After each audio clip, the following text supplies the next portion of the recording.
ಮನೆಯಲ್ಲಿ ಮಮತೆಯನ್ನು ಹುಡುಕದೆ ಅರಣ್ಯದಲ್ಲಿ ಆನಂದವನ್ನು ಹುಡುಕಲು ಬಂದಿದ್ದೀಯಾ? ನಮಸ್ಕಾರ ನಾಗರಾಜ್ರೆ, ಬನ್ನಿ. ಕಾಡಿಗೆ ಕಟ್ಟಿದ ಕಡಿಯಲು ಹೊರಟಿದೆ, ಅಷ್ಟರಲ್ಲಿ ಇವರ ಬಂದ ಕಾರಣ ನಿಲ್ಲಬೇಕಾಯಿತು. ಚಂದ್ರು, ಇರಲಿ ನಾಗರಾಜ್, ಇವರ ಪರಿಚಯ ನಮಗಾಗಲಿಲ್ಲ. ಇವರು ಮಂಜುಳಾ, ನಮ್ಮೂರೇ ಶೆಟ್ಟಿ ಇವರ ಸಹೋದರಿ. ಸಂತೋಷ, ಬಹಳ ಸಂತೋಷ. ಈ ನಮ್ಮೂರ ಶೆಟ್ಟರಿಗೆ ಇಂಥ ಸುಂದರವಾದ ಸಹೋದರಿ ಒಬ್ಬಳಿದ್ದಾಳೆಂದು ನಮಗೆ ಗೊತ್ತೇ ಇರಲಿಲ್ಲ. ಇಷ್ಟು ದಿನ ಪಟ್ಟಣದ ಪದವಿ ಪರೀಕ್ಷೆಗಾಗಿ ವಿದ್ಯಾಭ್ಯಾಸ ಮಾಡುತ್ತಿದ್ದರು. ಮೊನ್ನೆ ತಾನೇ ಅಭ್ಯಾಸ ಮುಗಿಸಿಕೊಂಡು ಹಿಂತಿರುಗಿದ್ದಾರೆ. ಇರಲಿ ನಾಗರಾಜ್, ತಾವೇಕೋ ಅರಣ್ಯದ ಕಡೆ ಬಂದಿದ್ದೀರಲ್ಲ?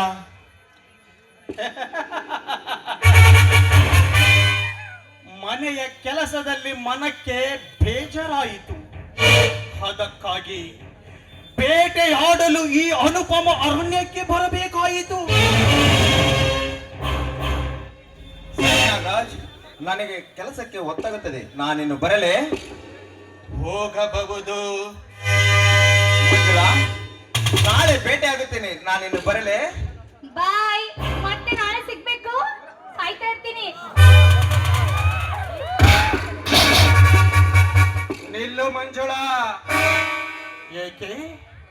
ಅವನೊಡನೆ ನೀವು ಹೊರಟಿರಲ್ಲ, ನನ್ನೊಡನೆ ಮಾತನಾಡಲು ಮನಸ್ಸಿಲ್ಲವೇ? ಛೇ, ಛೇ, ಹಾಗೇನಿಲ್ಲ. ನಾನು ಬಂದು ಬಹಳ ಹೊತ್ತಾಯ್ತು, ಅದಕ್ಕೆ ಹೊರಟಿದ್ದೆ ಅಷ್ಟೇ. ಹೋಗುವಿರಂತೆ ಮಂಜುಳಾ. ಹೋಗುವುದಕ್ಕಿಂತ ಮೊದಲು ನಿಮ್ಮನ್ನು ಕಂಡು ನನ್ನ ಮನ ಪ್ರಶ್ನೆಯೊಂದನ್ನ ಕೇಳ ಬಯಸುತ್ತಿದೆ. ನೀವು ತಪ್ಪು ತಿಳಿಯದಿದ್ದರೆ ಕೇಳಿ, ನಿಸ್ಸಂಕೋಚವಾಗಿ ಅದೇನಂತ ಕೇಳಿ. ಮುಗ್ಧ ಕೋಗಿಲೆಯ ಮರಿ ದಾರಿ ತಪ್ಪಿ ಕಾಗೆಯ ಗೂಡು ಸೇರಿದರು. ಕೊನೆವರೆಗೂ ಅದರಿಂದ ಅಲ್ಲಿಯೇ ಉಳಿಯಲಾದೀತೆ. ಹಾಗೇನಿಲ್ಲ.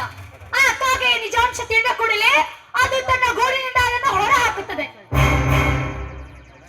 ಅಂತೆಯೇ ಆ ಚಂದ್ರನೆಂಬ ಕಾಗೆ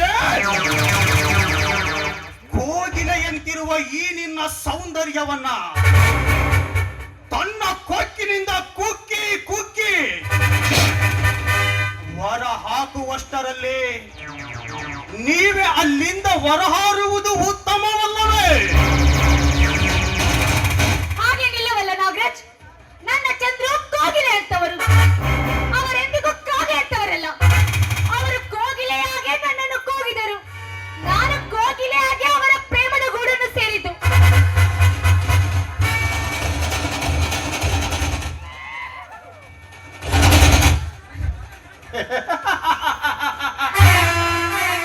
ಮಂಜುಳಾ, ನೀನೆಷ್ಟೇ ವಿದ್ಯೆ ಕಲಿತರೂ ಬುದ್ಧಿ ಇಲ್ಲ ನೋಡು ನಿನಗೆ.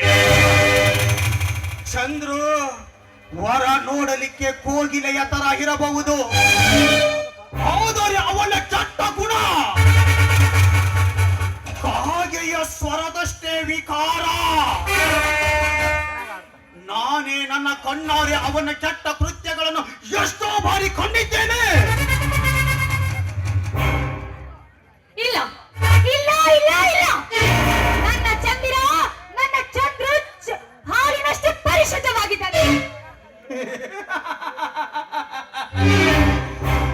ಬೆಳ್ಳಗಿರುವುದೆಲ್ಲ ಹಾಲೆಂದು ನಂಬಿದರೆ ಬೆಳಗಾಗುವಷ್ಟರಲ್ಲಿ ಈ ನಿನ್ನ ಸೌಂದರ್ಯದ ಸಿರಿ. ಮಂಜುಳಾ, ಸೂರ್ಯಯಾದೀತು ಎಚ್ಚರ. ಬಂಗಾರದಲ್ಲಿ ಕಸರುಂಟೆ, ಬಡವನಲ್ಲಿ ಮೋಸ ಉಂಟೆ. ಮೋಸ ವಂಚನೆ ಎನ್ನುವುದು ಈ ಶ್ರೀಮಂತರ ಗುತ್ತಿಗೆ ಏನಲ್ಲ ನೋಡು ಮಂಜುಳಾ. ಏನು ಇದ್ದದ್ದನ್ನ ಹೇಳಿ ಸಕಾಲದಲ್ಲಿ ನಿಮ್ಮನ್ನ ಎಚ್ಚರಿಸಿರುವೆ. ನಿನಗೆ ನನ್ನ ಮೇಲೆ ಅನುಮಾನವಿದ್ದರೆ ಕೆಲವು ಸಾಕ್ಷಿಗಳನ್ನು ಕೂಡ ಒದಗಿಸುವೆ. ಇಲ್ಲ ಇಲ್ಲ ಇಲ್ಲ ಇಲ್ಲ, ನನ್ನ ಚಂದ್ರು ಚಂದಿರನಷ್ಟೇ ನಿರ್ಮಲವಾಗಿದ್ದಾಳೆ. ಆ ನಿರ್ಮಲ ಚಂದಿರನಲ್ಲೂ ಕೆಲವು ಕಪ್ಪು ಕಲೆಗಳಿವೆ ಎನ್ನುವುದು ಅರಿಯಲಾರೆಯ ಮಂಜುಳ. ಏನೇ ಆಗಲಿ ನಾನು ಈ ವಿಷಯವನ್ನ ನಂಬುವುದಿಲ್ಲ ಅಷ್ಟೇ.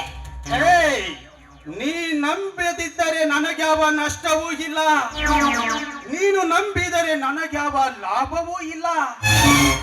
ಏನು, ಮುಕ್ತ ವಿದ್ಯಾವಂತಳೊಬ್ಬಳು ಮೋಸ ಹೋಗಬಾರದೆಂದು ಇದ್ದ ವಿಷಯವನ್ನ ತಿಳಿಸಿದ್ದೇನೆ. ಅದರ ಮೇಲೆ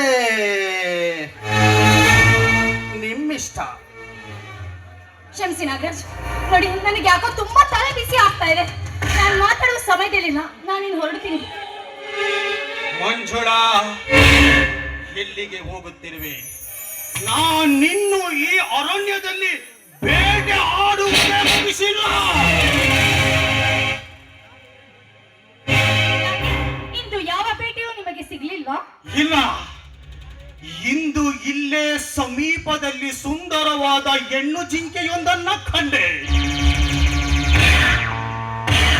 ಆ ಜಿಂಕೆಯನ್ನ ಕಂಡು ಕೋವಿಯನ್ನ ಕೈಗೆತ್ತಿಕೊಂಡು ಗುರಿಯನ್ನಿಟ್ಟು ಗುಂಡಾರಿಸಬೇಕೆನ್ನುವಷ್ಟರಲ್ಲಿ ಆ ಜಿಂಕೆ ತಿರುಕನೊಬ್ಬನ ಮುರುಕು ಬಾಣಕ್ಕೆ ಸಿಲುಕಿತು.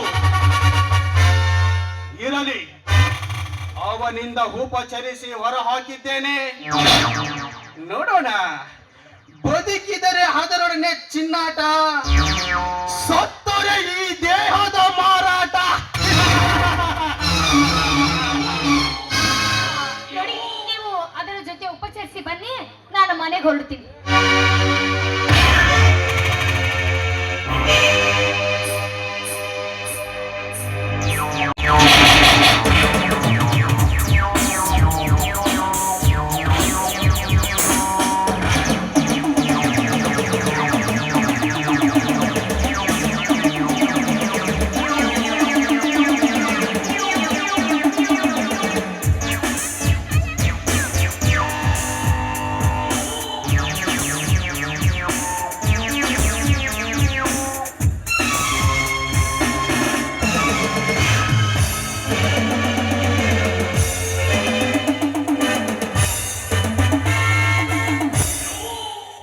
ಉಪಚರಿಸಬೇಕಂತೆ.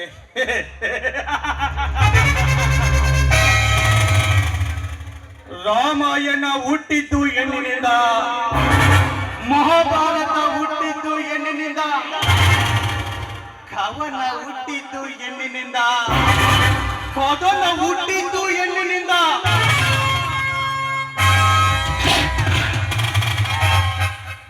ಬಣ್ಣದ ಹೆಣ್ಣಿನ ರಾಗಮಯ ಮಂಥನವೇ ಈ ಜಗತ್ ಸೃಷ್ಟಿ.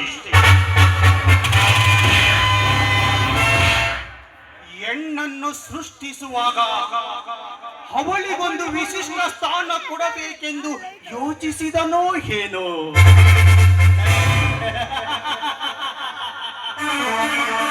ಅದಕ್ಕಾಗಿ ಅವಳ ಸೊಂಟಕ್ಕೆ ಸೌಂದರ್ಯವಿಟ್ಟ, ಕಂಠಕ್ಕೆ ಮಾಧುರ್ಯವಿಟ್ಟ, ಎದೆಯ ಮೇಲೆ ಕುಚಗಳ ಕುಣಿತವಿಟ್ಟ.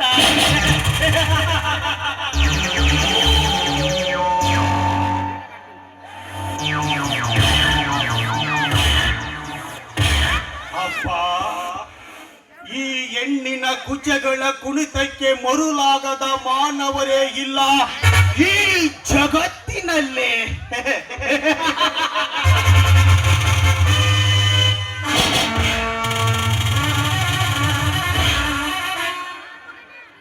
ಶೃಂಗಾರ ಶಿಲೆಯಂತೆ ಬಂಗಾರ ಬೆಲೆ ಹೊಂದಿಗೆ ಪರಿಶೋಧಿಸುವ ಈ ನಿನ್ನ ಮೈಮಾಟಕ್ಕೆ ಕಾನನ ಋಷಿ ತಪಸ್ವಿಗಳೇ ಶರಣಾಗಬೇಕು.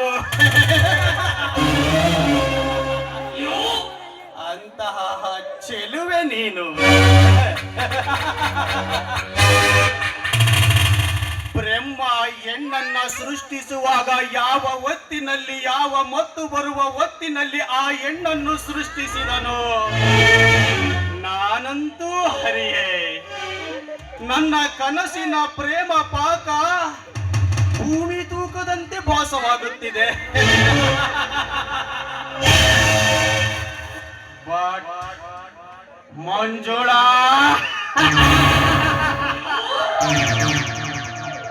ನನ್ನ ನುಡಿಗಳಿಗೆ ಈ ಹೆಣ್ಣು ಜಿಂಕೆ ಯಾವ ಕ್ಷಣದಲ್ಲಿ ಚಂದ್ರುವಿನ ಪರಿಶುದ್ಧ ಪ್ರೇಮವನ್ನ ಸಂದೇಹಿಸಿತು, ಆಗಲೇ ನನ್ನ ಮರುಳು ಮಾತಿಗೆ ಉಪಚಾರ ಪಟ್ಟಂತೆ.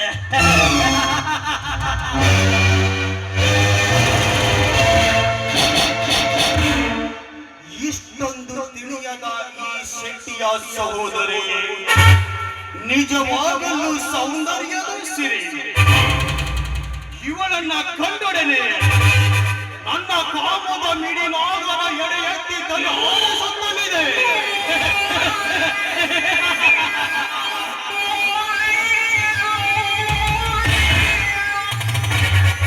ನಾ ಮನಸ್ಸು ಮಾಡಿದರೆ ಆ ಇಂದ್ರನ ಅರಗಿಣಿಯರಾದ ರೊಂಬೆ ಊರ್ವಶಿ ಮೇನಕೆಯರೇ ಬಂದು ನನ್ನ ಸಾಂಗತ್ಯ ನಾಟ್ಯವಾಡುತ್ತಿರುವಾಗ ಬುದ್ಧಿ ಇಲ್ಲದ ಈ ಹೆಣ್ಣು ಈ ನನ್ನ ಕೋವಿಯ ಗುರಿ ರಾಮ ಗುರಿ ಇಟ್ಟು ಹೊಡೆದ ಬಾಣ ತಪ್ಪಿರಬಹುದು. ಈ ನಾಗರಾಜ ಗುರಿ ಇಟ್ಟು ಹೊಡೆದ ಹೆಣ್ಣಿನ ಬಾಣ ಇಂದಿಗೂ ತಪ್ಪಿಲ್ಲ, ಮುಂದೆಂದಿಗೂ ತಪ್ಪುವುದಿಲ್ಲ. ನನ್ನ ಕೋವಿಯ ಗುರಿಗೆ ಸಿಲುಕಲಿರುವ ಈ ಹಕ್ಕಿ ಪುಕ್ಕ ಕಳೆದುಕೊಂಡು ನನ್ನ ತೋಳ್ತೆಕ್ಕೆಯಲ್ಲಿ ಬಿಗಿದಪ್ಪದ